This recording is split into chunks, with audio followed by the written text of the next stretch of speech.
Hello, this is Jason with LMGI, continuing SolidEdge fundamentals. Today we're going to model the bell. We're going to model in ordered mode. We're going to start out with a revolved protrusion, and because there's a sketch already provided, we're going to use the select from sketch method and choose it in the graphic window. So we're going to accept either with the green check mark or the right, and now it asks us for the axis of revolution. You really need to have that axis in the sketch already if you're going to use the select from sketch workflow. If you're drawing within the revolve directly as a profile, you can use other things like the edge of a reference plane, the edge of an existing model edge, things like that. But in this case, you need to have that line as the center of rotation already in place. And there's a nice donut button up here that can do a full revolve rather than typing in 360. That is the preferred method. So we'll go ahead and hide that sketch. Next up, we're going to make a little boss, and you're going to do a parallel plane from an existing plane. So I've actually turned on just the plane that we need. You can pick it here in Pathfinder or in the graphic window. And that, oops, I made a mistake, so I'm going to jump back out. I want to do parallel plane. Pick this as parallel. Move my mouse clear from the part because sometimes it can get hooked onto it. And I'm going to type in my 85 and hit enter, and then it will ask me to click for the side. And now I'm 85 millimeters away from that part, and we're in the line command, and I'm just going to draw. I'm just going to eyeball it because that's the way I like to do it. I'm going to focus on getting connected where I need to be connected and tangent where I need to be tangent, and I'm going to lock it on center. There's a couple different ways. I'm going to use the horizontal vertical in this case to just get that on center. Place a couple dimensions, and what was this?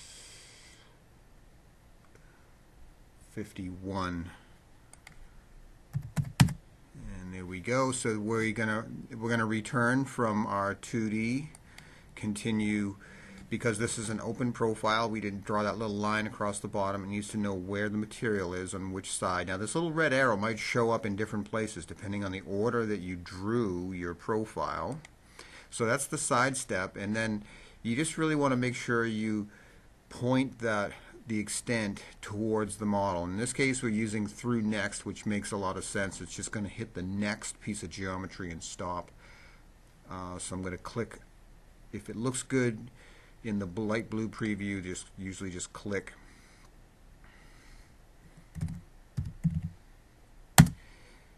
And now we're going to continue. Let's see, there's a little cutout from the side, so we're going to do cut command. And coincident plane is fine, but we need to be working from, actually it's the same plane, isn't it? So that's fine. Now I'm going to draw, come in from the bottom. I'm going to kind of deliberately maybe stay off the edge of the model. Sometimes that's beneficial to not get hooked onto the model, maybe not until you establish your dimensions, because sometimes that'll prevent it from being moved if you didn't notice and it was hooked on some way. You can always apply constraints after the fact. You don't actually have to constrain that anymore. It will cut, but it's probably good practice to maybe connect. Whoops. I didn't mean to get the midpoint. I meant to get a point on element like so, and again end point to just somewhere on the dome. So at least that's fully constrained. And if we go back to inspect relationship colors, that is certainly all black. And then we're going to just close out. Again, the side step, the arrow shows up at the bottom. It's just asking me for which side is the business side. And through all, I think, makes a lot of sense. I'll move my mouse slowly so I get the double arrows. Click. You don't have to name your features, but I thought I'd do it just as good habit. and they're going to show us how to do a mirror. So that's quite easy. You do the mirror command, you click the feature, and you accept, and then it just wants a plane. In this case, I'll probably pick from Pathfinder the and if you do it fast, you may get an error, you may not. I actually don't know that we even really need these two buttons with just a mirror. With patterning, they make a lot of sense because you could have many copies of geometry. With mirror, there's only one other instance, but nonetheless, smart and fast. We talked about it already a little bit. So that's a cutout. I'm looking at the documentation, so we're going to do a little rectangle that's 92 by 76. All right, so we're going to do a cutout, and we're going to lock to this face. Be mindful of your plane. Remember, you can use your N, or B on the keyboard to get that x-axis defined.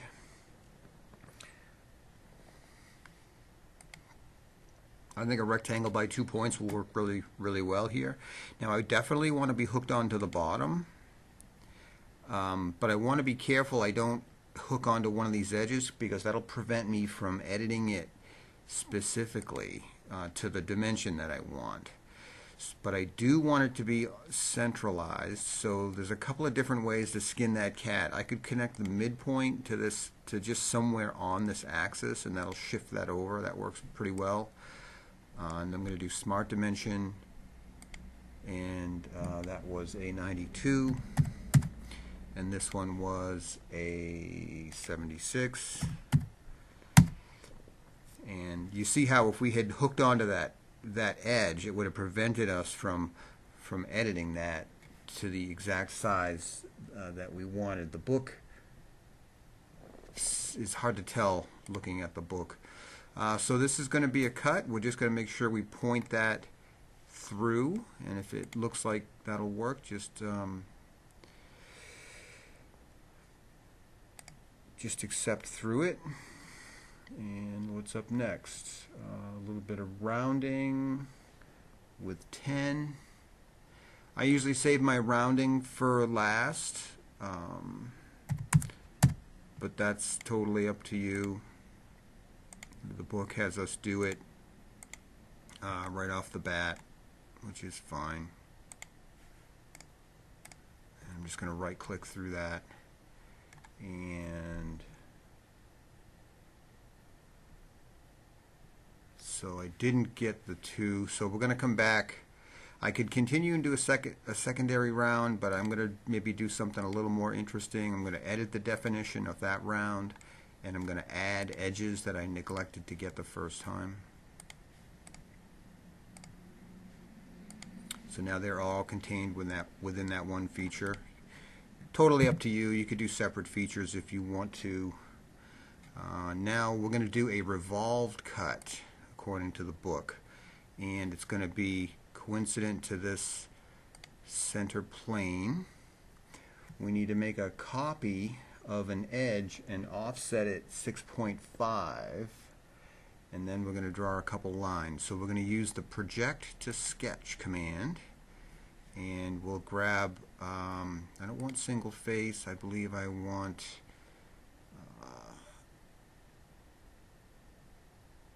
maybe single wireframe. Yeah.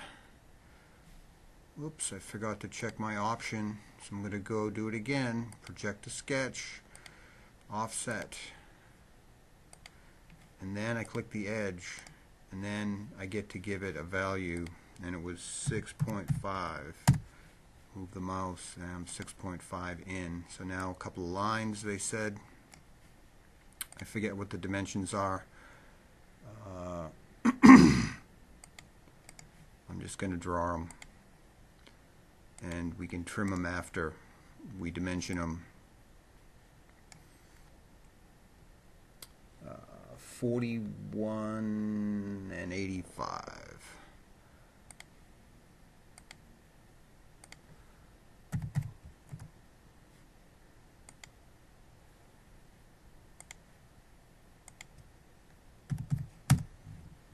And my favorite trim tool.